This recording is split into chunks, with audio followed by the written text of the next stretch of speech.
July 1942. The North African desert, 140 miles behind Axis lines. Hauptmann Werner Schultz stood among the wreckage of what had been a Luftwaffe airfield 12 hours earlier.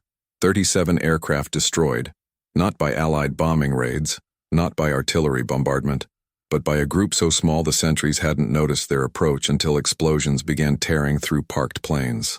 The attackers had vanished into the desert before reinforcements arrived, leaving behind only tire tracks, spent ammunition, and devastation that exceeded what conventional raids achieved with hundreds of men. Schultz had fought across Poland, France, and now Africa.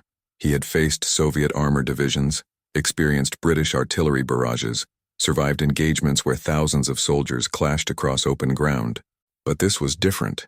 An enemy that appeared from nowhere struck with surgical precision and disappeared before response became possible. His commanders demanded explanations. Intelligence officers searched for patterns.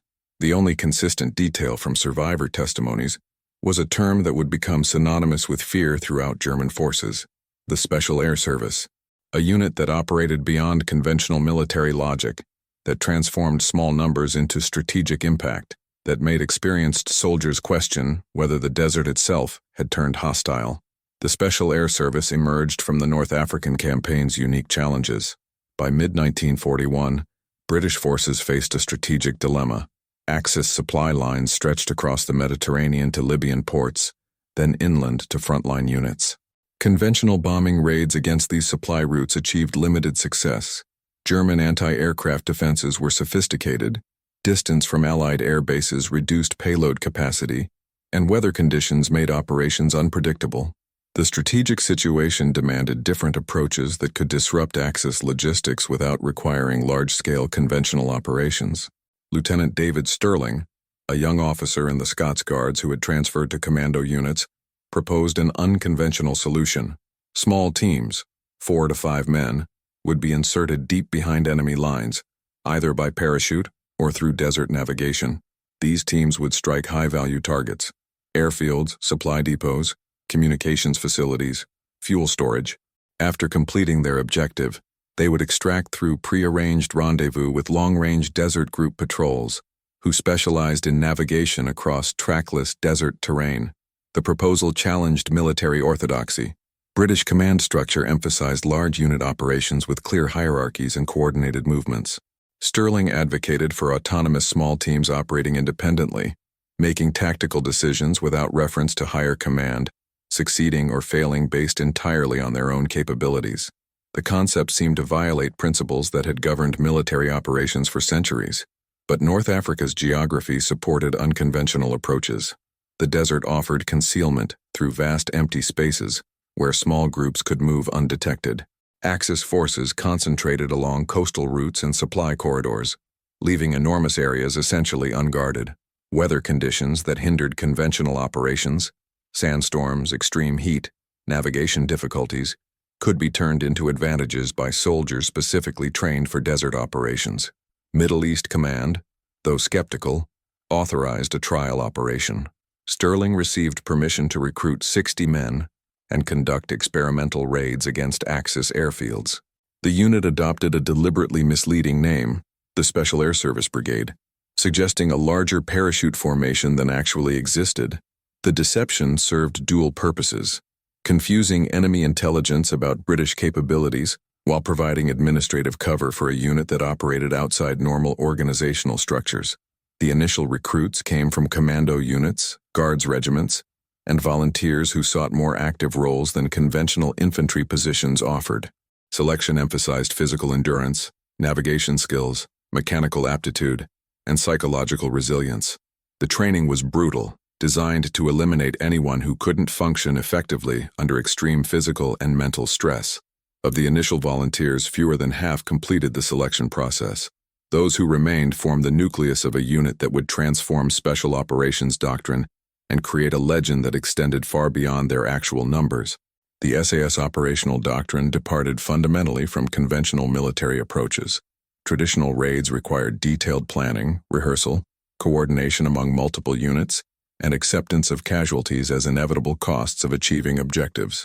The SAS developed methods that maximized impact while minimizing exposure. what later doctrine would call economy of force, raised to operational art. Teams operated with minimal equipment: weapons, explosives, water, navigation tools, and emergency rations. Everything was calculated by weight and necessity. Each man carried approximately 60 pounds of equipment across distances that could exceed 100 miles of desert terrain.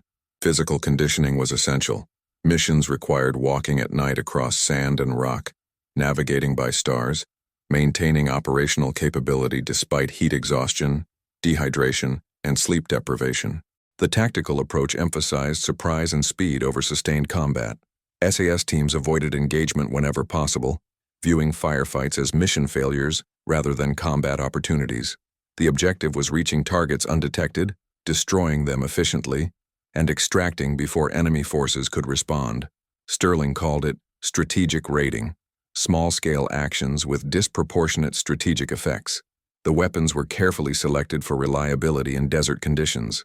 Thompson submachine guns, though heavy, provided firepower for close-range defense.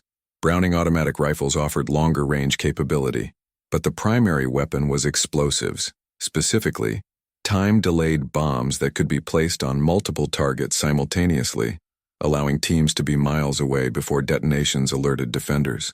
The extraction methodology relied on long-range desert group support. LRDG patrols, operating modified trucks and jeeps equipped for long-range desert navigation, would position themselves at pre-arranged rendezvous points. SAS teams, after completing raids, would navigate to these locations using dead reckoning and celestial navigation. The system required absolute precision. Desert offered no landmarks, and missing a rendezvous by even a few miles could mean death from exposure. The first operational raid in November 1941 failed catastrophically. High winds during the parachute insertion scattered the teams. Equipment was lost, several men were killed during landing, and only 22 of the original 60 returned. The operation seemed to validate critics, who argued that small unit raids couldn't achieve meaningful results and represented wasteful use of trained personnel. But Sterling learned from failure. He abandoned parachute insertion in favor of vehicle-based operations, developed better navigation techniques, refined target selection to focus on maximum impact objectives. By December 1941, the SAS was ready for another attempt, this time approaching targets by vehicle, a method that would prove devastatingly effective and establish the operational pattern that would terrorize Axis forces throughout the North African campaign. The December raids against Axis airfields demonstrated what strategically focused small unit operations could achieve. On the night of December 14, 1941, 2 SAS teams, 11 men total, struck Tamat and Sirte airfields simultaneously. They approached in darkness, cut through perimeter fencing, moved among parked aircraft, placing timed explosives on wings and fuel tanks. Within 20 minutes, they had planted bombs on 24 aircraft and withdrawn beyond the airfield perimeter. The explosions began as the teams reached their extraction point. Fire spread among the densely parked aircraft. Secondary detonations as fuel tanks ruptured, ammunition stores exploding in chain reactions that destroyed additional planes the raiders hadn't directly targeted. By morning, both airfields were operational disasters. Not just aircraft destroyed, but runways cratered by exploding ordnance, fuel storage facilities burning, repair facilities damaged by spreading fires. The material damage was significant, but the psychological impact exceeded the physical destruction. German and Italian air crews who survived the raid struggled to explain how enemies had penetrated supposedly secure installations without triggering alarms or encountering sentries.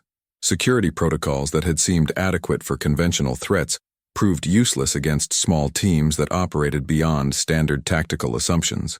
Axis commanders responded by reinforcing airfield security, more sentries, expanded perimeter defenses, increased patrols. But these countermeasures created their own problems. Every soldier assigned to guard duty was unavailable for frontline operations. Resources devoted to protecting rear area installations couldn't be used for offensive operations. The SAS had achieved strategic effect beyond direct damage. They forced enemy forces to divert substantial resources toward defending targets that conventional wisdom considered safely distant from combat zones. Following the December successes, Sterling expanded operations. Throughout early 1942, SAS teams struck repeatedly across Libya, fuel depots, supply convoys, communications facilities, transportation infrastructure. The raids followed no predictable pattern. Sometimes weeks passed between operations, then multiple strikes occurred simultaneously across hundreds of miles. German intelligence officers attempting to predict SAS activity found their analyses useless. The targets seemed random, the timing unpredictable, the only constant being that every raid inflicted damage disproportionate to the raiders' numbers. By mid-1942, German soldiers stationed at rear area installations lived with constant tension. Any night might bring explosions. Any perimeter breach might precede catastrophic sabotage. The fear wasn't of overwhelming force. SAS teams rarely exceeded a dozen men, but of invisible enemies who struck without warning and vanished without trace. Conventional military training prepared soldiers for visible threats, clear battle lines, enemies who could be engaged and defeated through superior numbers or firepower. The SAS represented something different. Adversaries who controlled when and where combat occurred, who refused conventional engagement, who transformed military strength into irrelevant advantage through tactical asymmetry. The German military response to SAS operations revealed how deeply the raids disrupted Axis strategic planning. General Feldmarschall Erwin Rommel, commanding Axis forces in North Africa, issued specific directives regarding SAS capture and treatment. A captured order from July 1942 described the SAS as a particularly dangerous unit and instructed that captured members be immediately transferred to German security services rather than processed as standard prisoners of war. This directive indicated that German command viewed the SAS not as conventional military opponents, but as strategic threats requiring special handling. In practical terms, it meant SAS prisoners faced interrogation, possible execution, or transferred to facilities where standard prisoner protections didn't apply. The Germans understood that conventional prisoner of war camp detention wouldn't prevent these soldiers from attempting escape and resuming operations. Their entire training emphasized autonomous action, improvisation, and refusal to accept circumstances as limiting. The German countermeasures extended beyond capture protocols. Rommel allocated mobile reserve units specifically to respond to SAS raids, positioned to reach airfields and supply depots within hours of attack. Security patrols increased throughout rear areas, with particular attention to desert approaches where vehicle tracks might indicate raider presence. German intelligence devoted substantial resources to identifying SAS operational patterns, interrogating local populations who might have information about raider movements, and analyzing raid timings to predict future operations. These countermeasures achieved limited success. The mobile reserves occasionally engaged SAS teams during extraction, forcing firefights that sometimes resulted in casualties on both sides. Enhanced security at some installations deterred raids, pushing SAS operations toward less defended targets. But the fundamental problem remained. The desert's vast scale made comprehensive security impossible. German forces couldn't defend every potential target simultaneously, and the SAS exploited this reality by maintaining operational unpredictability. The psychological dimension continued escalating. German soldiers at rear installations developed hypervigilance that degraded combat effectiveness. Sleep disruption from constant alerts, stress from perpetual uncertainty, and knowledge that perimeter defenses provided only marginal protection created conditions where soldiers were exhausted before engaging in actual combat. Medical officers noted increased reports of anxiety, stress-related illness, and psychological strain among units stationed at facilities that had been raided or seemed vulnerable to attack. Italian forces, who bore significant responsibility for defending supply routes and installations in Libya, suffered even more pronounced morale problems. Italian soldiers generally received less training than their German counterparts, had less confidence in their equipment, and operated under command structures that provided less autonomy for local decision-making. When SAS raids struck Italian defended installations, the psychological impact was devastating, not just from the immediate destruction, but from the implicit message that their defenses were inadequate, their security measures ineffective, their commanders unable to protect them from invisible enemies. The evolution of SAS tactics throughout 1942 demonstrated continuous innovation responding to German countermeasures. As airfield security improved, making close approaches more dangerous, the SAS developed long-range vehicular assaults using specially modified jeeps. These vehicles, eventually nicknamed Pink Panthers for their distinctive desert camouflage color, mounted multiple machine guns and carried enough fuel, water, and ammunition for extended independent operations. The Jeep-mounted raids transformed SAS capabilities. Instead of approaching on foot and withdrawing to distant rendezvous points, teams could conduct mobile attacks, driving directly onto airfields, shooting up parked aircraft with machine gun fire, planting explosives on high-value targets, then driving away before defenders could organize effective response. The tactics were audacious to the point of seeming reckless, but the speed and firepower compensated for the lack of stealth. One July 1942 raid exemplified this approach. Captain Paddy Mayne led a team of 4 jeeps, 16 men total, against Sidi Hanesh airfield, which held a concentration of German transport aircraft. The jeeps drove directly onto the airfield at night with headlights off, navigating by starlight and the dim glow of airfield perimeter lights. When German sentries challenged them, Mayne's team opened fire with mounted machine guns while continuing to drive among the parked aircraft. The engagement lasted perhaps 15 minutes of controlled chaos. The jeeps circled through aircraft parking areas, machine guns firing continuous bursts into planes, fuel trucks, and any personnel who attempted response. Several raiders dismounted briefly to place explosives on particularly valuable targets. Then the entire team extracted along their approach route, disappearing into the desert before German reinforcements arrived from nearby positions. The morning assessment revealed 37 aircraft destroyed, transports that Rommel's forces desperately needed for supplying forward units. The material loss was compounded by the attack's demonstration effect. Even heavily defended installations weren't safe from raiders willing to conduct direct assaults with vehicle-mounted firepower. German commanders responded by positioning anti-aircraft guns around airfield perimeters. Weapons designed for aerial defense now pointed horizontally to engage ground vehicles. They established vehicle barriers, improved lighting systems, and created quick reaction forces positioned to intercept raiders during attacks. Some installations deployed light armor, armored cars and tanks that could pursue attacking vehicles. But each countermeasure consumed resources. Anti-aircraft guns defending airfields couldn't defend troops from air attack. Soldiers manning perimeter positions weren't available for offensive operations.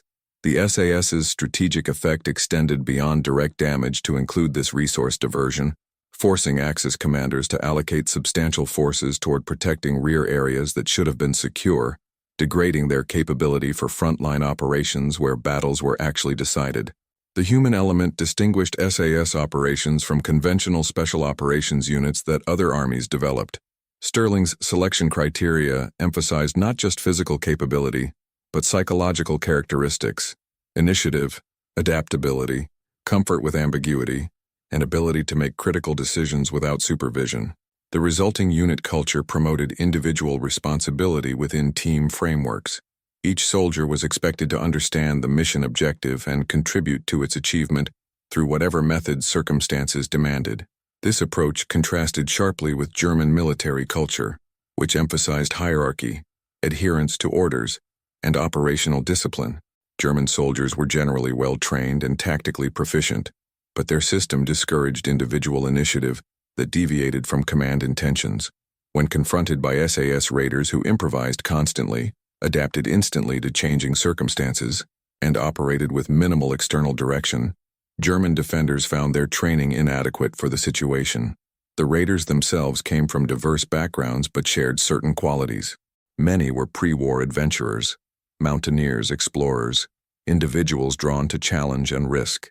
Others were soldiers who had found conventional military service unsatisfying, seeking roles where individual capability mattered more than position in organizational hierarchies.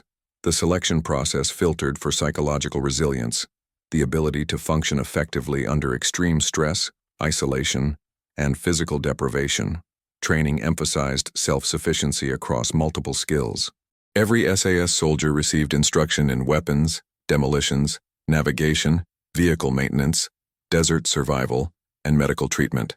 The philosophy was that teams might be cut off from support for extended periods, might lose members to injury or death, and needed to continue operations regardless of circumstances. Cross-training meant that any surviving team member could complete the mission even if others were casualties. The relationship between officers and enlisted men was unusually egalitarian for British military culture. Sterling insisted that rank mattered less than competence, that officers earned respect through capability rather than position. This created unit cohesion based on mutual trust. Soldiers trusted officers who had proven themselves under operational conditions. Officers trusted soldiers to execute missions with minimal supervision. The German military intelligence eventually compiled detailed profiles of SAS members based on interrogations, captured documents, and observational reports. These profiles noted repeatedly that SAS prisoners showed unusual confidence, refused to provide information beyond name and rank despite enhanced interrogation techniques, and seemed psychologically prepared for capture in ways that suggested exceptional pre-mission training. German interrogators reported difficulty in breaking SAS prisoners' resistance, noting that conventional interrogation approaches that worked on other captured soldiers proved ineffective against individuals who seemed to view capture as simply another operational challenge to overcome. This psychological resilience extended to the unit's overall reputation. German soldiers increasingly viewed SAS raiders not as conventional enemies, but as something approaching legend, ghosts of the desert who appeared without warning, struck with devastating precision, and vanished before response became possible. The summer of 1942 marked the peak of SAS effectiveness in North Africa. Rommel's supply situation had become desperate. His frontline forces required fuel, ammunition, food, and water, transported across hundreds of miles from Libyan ports. Every supply convoy represented a vulnerable target, every depot a potential raid objective. The SAS exploited this vulnerability systematically, conducting operations that destroyed supplies Rommel couldn't replace. One particularly effective operation targeted a coastal road convoy. Intelligence indicated that a German supply column would move along the coast road on a specific date, carrying fuel destined for panzer units. An SAS team positioned themselves along the route, concealed in terrain that offered observation of the road without being visible to convoy security. As the convoy passed, approximately 40 trucks stretched across several miles. The raiders attacked the most vulnerable vehicles, fuel tankers.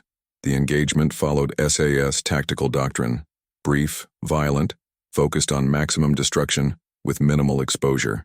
Machine gun fire disabled the lead tankers, creating obstacles that blocked the road. Additional raiders attacked from different positions, engaging security vehicles while other team members placed explosives on stopped fuel trucks. Within 10 minutes, the raiders extracted, leaving behind a burning convoy that blocked the coastal road for 18 hours while German engineers cleared wreckage. The destroyed fuel represented perhaps 3 days of operations for a panzer division, a significant material loss. But the broader impact extended to every subsequent convoy, which now required stronger security escorts, moved more slowly, and consumed fuel-protecting fuel shipments. The logistical mathematics became increasingly unfavorable. More resources devoted to protecting supplies meant fewer supplies reaching frontline units. German after-action reports from this period show mounting frustration. Unit commanders requested increased air reconnaissance to spot raiders before they reached targets, but Allied air superiority made German reconnaissance missions increasingly dangerous. They requested more mobile reserves to respond to attacks, but fuel shortages limited vehicle operations. They requested better intelligence about SAS operations, but the raiders' operational security remained excellent. Captured documents were rare, interrogated prisoners revealed nothing useful, and local populations either supported the raiders or feared them too much to cooperate with German intelligence. By August 1942, SAS operations had achieved strategic recognition beyond North Africa. Churchill received regular briefings on their activities, noting in correspondence that a few dozen raiders were achieving effects comparable to conventional units numbering thousands. British propaganda, while avoiding operational details that might compromise security, publicized the SAS's existence and success, using them as evidence that British forces were aggressively engaging Axis forces despite overall strategic challenges in the theater. The propaganda itself became a weapon. German soldiers hearing about SAS operations through British broadcasts faced psychological pressure beyond the immediate threat. They knew their enemy was being portrayed as elite, invincible, capable of appearing anywhere. Even soldiers who hadn't directly encountered SAS raids felt the weight of this reputation. The German response to SAS operations eventually included a direct counteraction order from Hitler himself. In October 1942, the Führer issued the Kommandobefehl, the commando order, directing that Allied commandos captured during operations be immediately executed rather than treated as prisoners of war. The order specifically mentioned raids behind German lines, describing such operations as outside the laws of war and unworthy of military protections. The commando order represented several converging factors: frustration with Germany's inability to prevent these raids, concern about their strategic impact on North African operations, and Nazi ideology that viewed unconventional warfare as somehow dishonorable compared to conventional combat. The order claimed that commandos operated outside military norms by wearing civilian clothing, conducting sabotage, and avoiding direct engagement, accusations that misrepresented SAS operations but reflected German command's determination to counter these units through any available means. Implementation of the commando order varied. Some German units executed captured SAS members immediately upon capture. Others transferred prisoners to security services where they faced interrogation, followed by execution. A few commanders, particularly in the Wehrmacht as opposed to SS units, quietly ignored the order and processed captured raiders as standard prisoners of war, either from adherence to military tradition or pragmatic concern about reciprocal treatment of German prisoners. The order's existence quickly became known to SAS members through intelligence channels. The knowledge that capture meant likely execution, rather than prisoner of war camp detention, affected operational planning. Teams carried additional weapons and ammunition, prepared to fight rather than surrender if compromise seemed inevitable. Some members carried personal weapons for use as final resort rather than accepting capture. The psychological calculus shifted. Missions already dangerous became quite literally all-or-nothing propositions where failure meant not just operational defeat, but personal death. Paradoxically, the commando order may have enhanced SAS effectiveness rather than diminishing it. Knowing that capture meant execution removed any incentive to surrender, encouraging raiders to fight with absolute commitment when cornered. Teams took greater risks during extraction, knowing that conservative approaches that might lead to capture were effectively death sentences. The order transformed every raid into a desperate enterprise, where success was the only acceptable outcome. German soldiers who encountered SAS teams discovered that fighting men, who expected execution if captured, was considerably more difficult than engaging conventional troops who might surrender under sufficient pressure. Several post-war testimonies from German soldiers described encounters where small SAS teams fought with ferocity that seemed disproportionate to tactical circumstances, continuing engagement even when surrounded, refusing surrender even when further resistance seemed tactically pointless. The commando order had created adversaries who quite literally had nothing to lose. By late 1942, as the North African campaign shifted with the Allied victory at El Alamein and subsequent Axis retreat across Libya, the SAS role evolved. The days of raiding fixed installations deep behind static lines gave way to operations supporting the Allied advance. Teams conducted reconnaissance, identified Axis defensive positions, targeted retreating columns, and gathered intelligence about German withdrawal routes. This transition required tactical adaptation. Operating ahead of advancing Allied forces meant SAS teams needed to avoid being caught between German rear guards and Allied forward units. Communication became more critical. Teams needed to report intelligence in near real time, rather than delivering information after extended missions. The operational tempo increased as targets became more numerous, but mission durations shortened. The German fear of SAS operations, cultivated through 18 months of devastating raids, now worked as psychological warfare during the retreat. German commanders knew that SAS teams were operating in their rear areas, targeting supply columns, identifying defensive positions, harassing withdrawing units. This knowledge created constant tension. Any vehicle movement might be observed and targeted. Any position might be compromised to Allied artillery. Any delay might allow raiders to strike isolated units. Several incidents during the retreat demonstrated how profoundly SAS operations had affected German tactical thinking. During one engagement, a German motorized column encountered what appeared to be a small British force blocking their route. Rather than conducting a standard attack to clear the obstacle, the German commander ordered a lengthy detour, assuming the visible force was bait for a larger SAS ambush. In reality, it was a conventional British unit conducting routine reconnaissance. But German assumptions about SAS tactical sophistication led them to treat any unexpected encounter as potentially a sophisticated trap.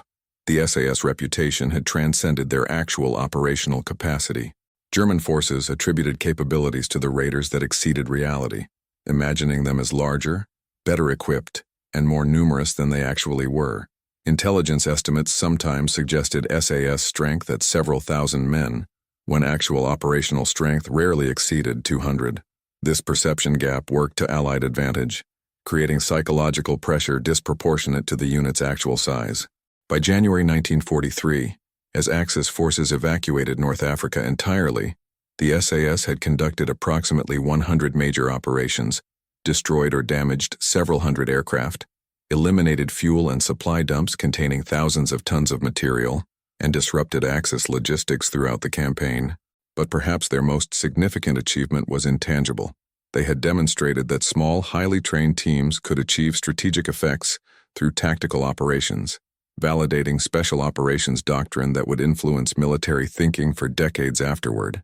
The lessons German forces learned from fighting the SAS influenced their subsequent special operations development. The Wehrmacht and later the SS began forming their own raiding units, attempting to replicate the SAS model for operations against Allied forces. These German special units, most notably Otto Skorzeny's commandos, conducted operations in Italy, the Balkans, and eventually during the Battle of the Bulge that borrowed tactical concepts from SAS operations: small teams, surprise attacks, operations behind enemy lines, emphasis on high-value targets. However, German special operations never achieved the consistent effectiveness of SAS raids. Several factors limited their success. The German military culture, emphasizing hierarchy and adherence to doctrine, struggled to accommodate the individual initiative and tactical flexibility that characterized successful special operations. Selection criteria focused on physical capability and political reliability rather than the psychological attributes, comfort with ambiguity, independent decision-making, that defined effective special operators. Most critically, by the time Germany developed serious special operations capability, they were fighting defensive campaigns where opportunities for raids behind enemy lines were limited. The SAS model influenced Allied special operations more broadly. American and other Allied forces developed their own special operations units explicitly based on SAS doctrine: small teams, careful selection, intensive training, emphasis on strategic raids rather than conventional combat. These units conducted operations in Burma, France, the Philippines, and other theaters, adapting SAS concepts to different geographic and tactical circumstances. The British expanded the SAS beyond North Africa, deploying teams to Italy, France, the Balkans, and eventually Northwest Europe during the final Allied advance into Germany. The operational methods adapted to different environments. Raids in occupied France required different approaches than desert operations. Mountainous Italian terrain demanded different tactics than Libyan flatlands, but the core doctrine remained consistent: small teams achieving disproportionate strategic effects through surprise, speed, and precision. German soldiers who had experienced SAS operations in North Africa and later encountered Allied special operations units in other theaters immediately recognized the tactical similarity. Their reports noted the same characteristics: small teams, unexpected approaches, focus on high-value targets, rapid extraction. The fear cultivated in North Africa transferred to other theaters. German commanders allocated resources to defending rear areas, implemented security measures against potential raids, and operated with constant awareness that seemingly secure positions might be vulnerable to attack. Post-war analysis by German officers consistently identified SAS operations as among the most effective Allied tactical innovations of the war.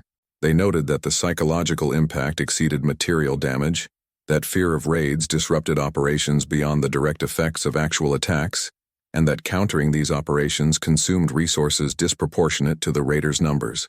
The assessment was clear. The SAS had achieved strategic effect through tactical means, validating a military approach that contradicted conventional wisdom about force ratios and operational scale. The individual stories of SAS raiders revealed the human dimension behind the operational statistics. These were men who volunteered for extraordinarily dangerous work, who accepted casualty rates that would have been unacceptable in conventional units, who operated with knowledge that capture likely meant execution. Their motivations varied.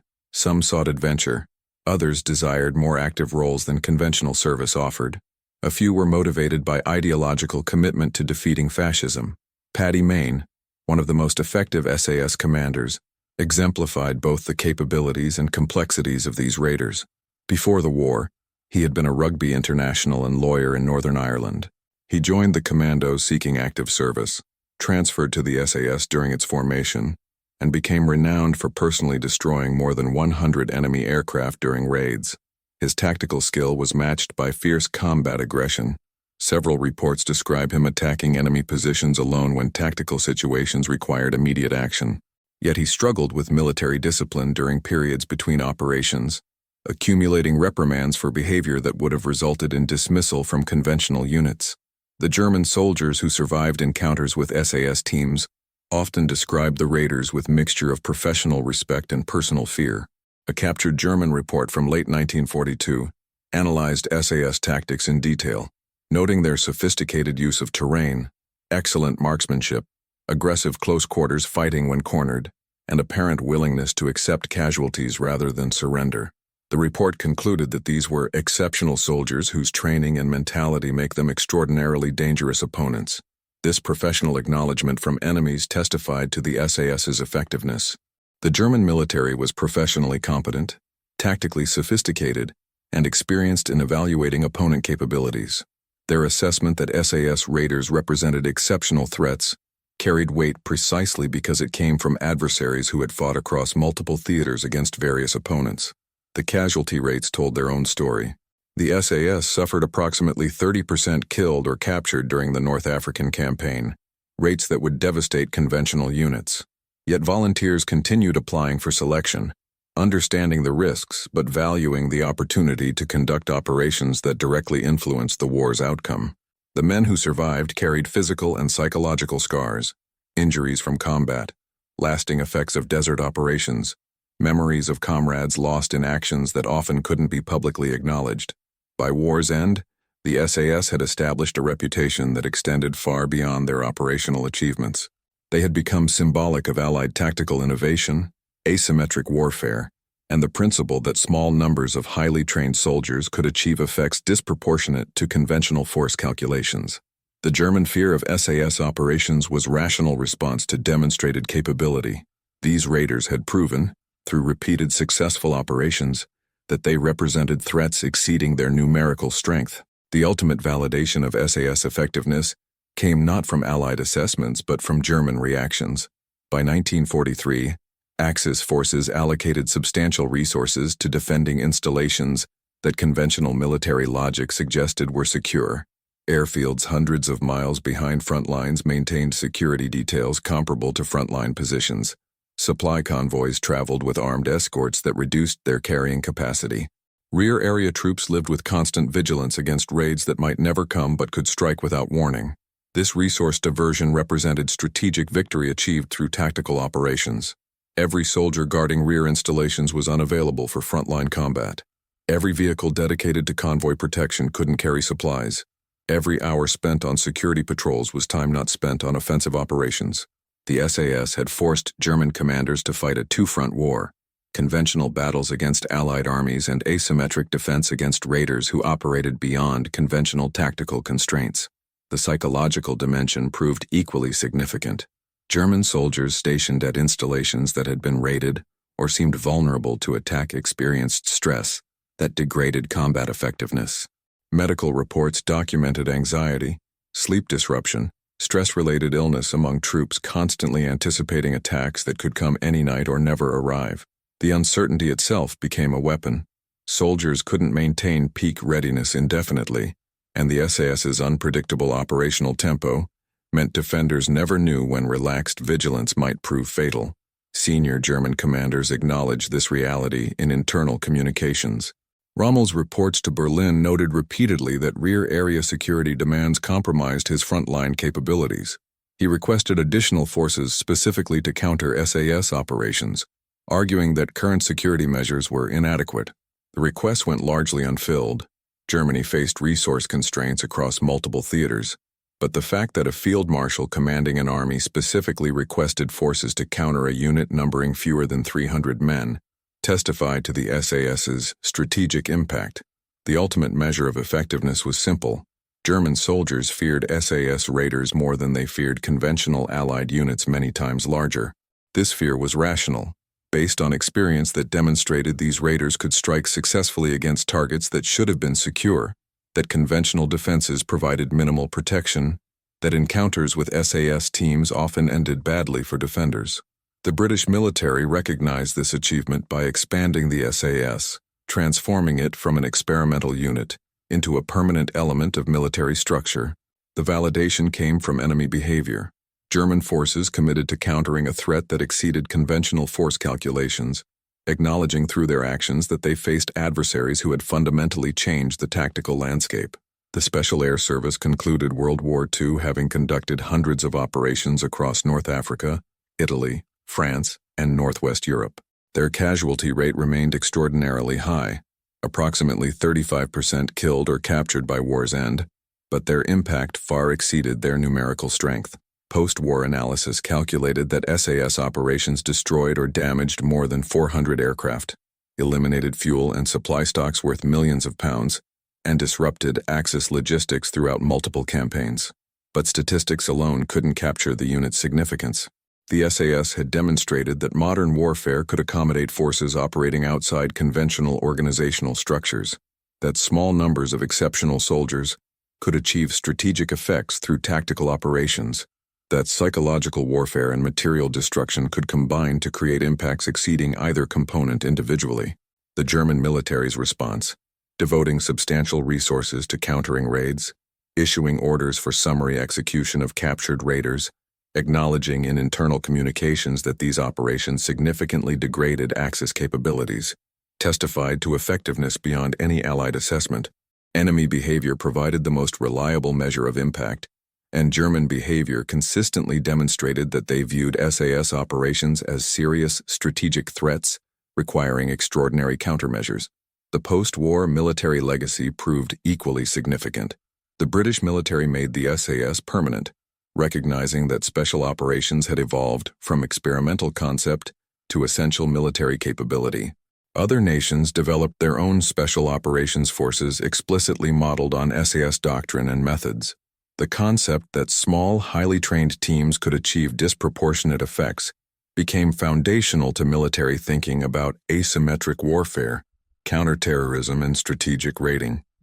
David Sterling, the SAS founder, received recognition for creating a unit that transformed special operations doctrine, though he characteristically deflected credit to the men who conducted the actual operations.